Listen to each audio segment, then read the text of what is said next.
June 7 കൊച്ചിയിൽ നിന്ന് മുംബൈയിലേക്കും അവിടെ നിന്ന് ലണ്ടനിലേക്കും പോകുവാനായിരുന്നു രഞ്ജിതയുടെ ആദ്യത്തെ പ്ലാൻ. എന്നാൽ ചില സാങ്കേതികമായിട്ടുള്ള പേപ്പറുകളുടെ കാലതാമസം കൊണ്ട് മാത്രമാണ് ജൂൺ 11 ടിക്കറ്റിലേക്ക് മാറിയിരുന്നതെന്നാണ് ഇപ്പോൾ നമുക്കറിയാൻ സാധിച്ചത്.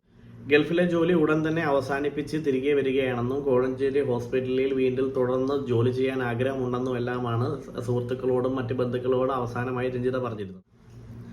നമസ്കാരം, അഖിലാണ്. ഏറെ വിഷമകരവും അതിലേറെ പറയാൻ തന്നെ കഴിയാൻ വാക്കുകളില്ലാത്ത ഒരു വാർത്തയാണ് ഇന്ന് നിങ്ങളിലേക്ക് എത്തിക്കുന്നത്. കഴിഞ്ഞ കുറച്ച് മണിക്കൂറുകൾ കൊണ്ട് നമ്മുടെ നാടിനെ അല്ലെങ്കിൽ നമ്മുടെ രാജ്യത്തെ തന്നെ വിറങ്ങലിപ്പിക്കുന്ന ഒരു വാർത്തയാണ് നമുക്ക് തേടിയെത്തിയിരിക്കുന്നത്.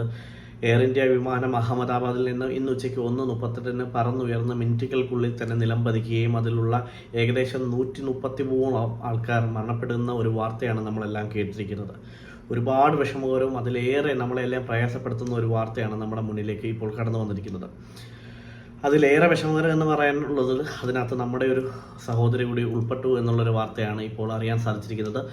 പത്തനംതിട്ട സ്വദേശിയായ രഞ്ജിത എന്ന 33 വയസ്സുകാരിയാണ് ആ വിമാനത്തിൽ മരണമടഞ്ഞിരിക്കുന്നുവെന്ന് ഉള്ള ഔദ്യോഗിക വിവരങ്ങൾ ഇപ്പോൾ പത്തനംതിട്ട കളക്ടർ പുറപ്പെടുവിച്ചിരിക്കുന്നു, അല്ലെങ്കിൽ അവരുടെ ബന്ധുക്കളെ അറിയിച്ചിരിക്കുക. കഴിഞ്ഞ കുറച്ച് വർഷങ്ങളായി ഗൾഫ് രാജ്യങ്ങളിലെല്ലാം ജോലി ചെയ്തുകൊണ്ട് വന്നിരുന്ന രഞ്ജിത മസ്കറ്റിൽ ജോലി ചെയ്തിട്ടുണ്ടായിരുന്നു. അതിനുശേഷം നാട്ടിൽ തിരിച്ചു വരികയും കോഴഞ്ചേരി ഗവൺമെൻറ് ഹോസ്പിറ്റലിലെ ജീവനക്കാരിയായിരുന്നു രഞ്ജിത. അവിടെ നിന്ന് താൽക്കാലികമായ അവധി എടുത്തതിന് ശേഷമാണ് ഗൾഫ് രാജ്യങ്ങളിൽ ജോലിക്ക് പോയിക്കൊണ്ടിരുന്നത്. മസ്കറ്റിലായിരുന്നു ആദ്യമേ ജോലി ചെയ്തിരുന്നത്. അവിടെ പിന്നീട് UK മാറുകയായിരുന്നു ചെയ്തത്. UK ജോലിക്കിടയിൽ നിന്നാണ് കഴിഞ്ഞ കുറച്ച് ദിവസങ്ങൾക്ക് മുമ്പ് വേനലവധിയിലേക്കുള്ള ഒരു കുട്ടികളുടെ കൂടെ കുറച്ച് കാലം ചെലവഴിക്കാനായിട്ട് രഞ്ജിത നാട്ടിലേക്ക് എത്തിയത്. കറക്റ്റ് പറയുകയാണെന്നുണ്ടെങ്കിൽ ജൂൺ 7 രഞ്ജിത തിരിച്ചു പോകേണ്ടിയിരുന്നത്. ഈ ജൂൺ 7 കൊച്ചിയിൽ നിന്ന് മുംബൈയിലേക്കും മുംബൈയിൽ നിന്ന് UK രഞ്ജിത പോകേണ്ടത്. പക്ഷേ രഞ്ജിത ഇനി കുറച്ച് നാളുകൾ കൂടി മാത്രമേ അവിടെ തുടർന്നും നാട്ടിലേക്ക് തിരിച്ചു വരണമെന്നുള്ള ആഗ്രഹമുണ്ട്. കുറച്ച് പേപ്പേഴ്സും ഡോക്യുമെന്റ്സ് എല്ലാം നാട്ടിൽ നിന്ന് ശരിയാക്കേണ്ടതുണ്ടായിരുന്നു. അതിൻ്റെ ആവശ്യത്തിനാണ് രഞ്ജിത ഈ കഴിഞ്ഞ കുറച്ച് ദിവസങ്ങളോടെ ലീവ് എക്സ്റ്റെൻഡ് ചെയ്തിട്ട് ഇന്ന് അഹമ്മദാബാദിൽ നിന്ന് ഉച്ചയ്ക്ക് 1:30 ഫ്ലൈറ്റിൽ മടക്കയാത്രയിലേക്ക് പോകാൻ തീരുമാനിച്ചിരുന്നത്. പക്ഷേ നിർഭാഗ്യകരവും അതിലേറെ വിഷമകരമായിട്ടുള്ള വാർത്തയാണ് നമുക്കിപ്പോൾ മനസ്സിലാക്കാൻ സാധിച്ചതെന്ന് വെച്ച് കഴിഞ്ഞാൽ ആ വീട്ടിൻ്റെ പരിസരത്തുള്ളവരുടെയും ബന്ധുക്കളുടെയൊക്കെ വാക്കുകൾ നമ്മളെ ഒരുപാട് വിഷമിപ്പിക്കുന്നതാണ്. ജസ്റ്റ് നമുക്കന്ന് കേട്ടിട്ട് വരാം. ഞങ്ങൾ ഒന്നിച്ച് സംസാരിച്ചതാണ്. ഈ വീടിന്റെ ഹൗസ് വാമിങ് 28 തീരുമാനിച്ചിരുന്നതാണ്. അപ്പോൾ അതിന്റെ സാനിറ്ററി ഐറ്റംസ് എല്ലാം ഞാനും കൂടെ പോയിട്ടാണ് ഞാൻ സെലക്ട് ചെയ്തത്. അപ്പോൾ ഈ വാർത്ത കേട്ടത് വളരെ ഞെട്ടലോടെയാണ്. നമുക്ക് വിശ്വസിക്കാൻ പറ്റാത്ത ഒരു വാർത്തയായിരുന്നു. കാരണം അതുപോലെ അടുപ്പം നമ്മളോട് കാണിക്കുന്ന ആളാണ്. എല്ലാവരോടും വളരെ സ്നേഹത്തോടെ സൗഹൃദത്തോടെ പെരുമാറുന്ന ആളായിരുന്നു. പിന്നെ ഈ വീടിന്റെ ആശ്രയമായിരുന്നു ശരിക്കും പറഞ്ഞാൽ.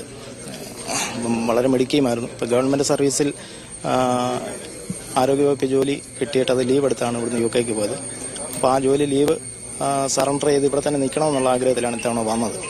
ഏതൊരു വ്യക്തിയുടെയും വലിയൊരു ആഗ്രഹമാണ് സ്വന്തമായി ഒരു വീട് വെക്കുക, ആ വീടിനുള്ളിൽ നിന്ന് താമസിക്കുക. പ്രത്യേകിച്ച് പ്രവാസികളെ സംബന്ധിച്ച് ഏറ്റവും പ്രധാനപ്പെട്ട ഒരു ഘടകമാണ്. നമ്മൾ ഇവിടെ വന്ന് കഷ്ടപ്പെടുന്നതായാലും ബാക്കിയുള്ള കാര്യങ്ങളെല്ലാം മെയിനായിട്ട് ആദ്യമേ ചെയ്യുന്നതെന്ന് വെച്ച് കഴിഞ്ഞാൽ ഒരു വീട് വെക്കുകയാണ്. അത്തരമൊരു വീടിൻ്റെ ഗൃഹപ്രവേശനത്തിനുള്ള ഡേറ്റ് വരെ എടുത്ത് വെച്ചിട്ട് ഇങ്ങനെ ഒരു അപകടം സംഭവിക്കുകയെന്ന് വെച്ച് കഴിഞ്ഞാൽ ആ കുടുംബത്തിൻ്റെ അവസ്ഥ നമുക്ക് പറയുന്നതിലൊക്കെ അപ്പുറമാണ്. കാരണം എന്ന് വെച്ച് കഴിഞ്ഞാൽ ഇപ്പോൾ നമുക്ക് ആ വീഡിയോ എല്ലാം കണ്ടപ്പോൾ തന്നെ മനസ്സിലായി. കാരണം എന്ന് വെച്ച് കഴിഞ്ഞാൽ ആ കുടുംബത്തിൻ്റെ അത്താണി തന്നെ ആയിരുന്നു. ആ 2 കുട്ടികളുടെ ആ അമ്മയുടെ എല്ലാം ആ കുടുംബത്തിൻ്റെ രക്ഷാധികാരി എന്ന് തന്നെ പറയുന്ന ഒരു വ്യക്തിയായിരുന്നു രഞ്ജിത. കഴിഞ്ഞ കുറേ കാലങ്ങളായി ഗൾഫ് നാടുകളിൽ നിന്നെല്ലാം സമ്പാദിച്ചത് അവിടെ നിന്നുള്ള ചെറിയ ചെറിയ വരുമാനം കൊണ്ട് ആ ഒരു വീട് റെഡിയാക്കി എടുത്തിട്ട് അതിനകത്ത് ഒരു ദിവസം പോലും ഉറങ്ങാൻ കഴിയാതെ അല്ലെങ്കിൽ അപ്പാതി വഴിയിൽ യാത്രയാകുക എന്ന് പറഞ്ഞു കഴിഞ്ഞാൽ പറയുമ്പോൾ തന്നെ നമുക്ക് ഇത്രമാത്രം വേദന ഉണ്ടെന്നുണ്ടെങ്കിൽ ആ കുടുംബത്തിന്റെ അവസ്ഥ എന്താണെന്ന് നിങ്ങൾക്കെല്ലാം മനസ്സിലാക്കാൻ സാധിക്കുന്ന ഒരു കാര്യമാണ്. അതെ, ഈ വാർത്ത അസത്യമായിരിക്കണമെന്നായിരുന്നു ഞങ്ങളുടെ പ്രാർത്ഥന. കാരണം ഞങ്ങൾക്കെല്ലാം അതുപോലെ അടുത്ത് ഇടപെടുന്ന എൻ്റെ ഒരു ബന്ധു കൂടിയാണിത്.